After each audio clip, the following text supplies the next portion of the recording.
In this morning's Workers Wanted, we are spotlighting the city of Detroit and the transportation department. An administrative assistant is needed to provide support for DDOT. The person who gets this job is responsible for organizing and expediting office management activities. Pay starts at $52,000 a year. There's also a need for an electronic equipment technician to install, test, maintain and repair equipment. The pay for this job starts at $39,000 a year.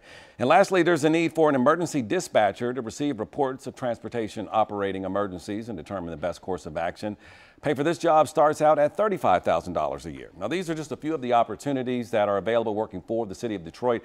We have a link on our jobs page where you can find other opportunities. That's WXYZ.com/workerswanted. Good luck.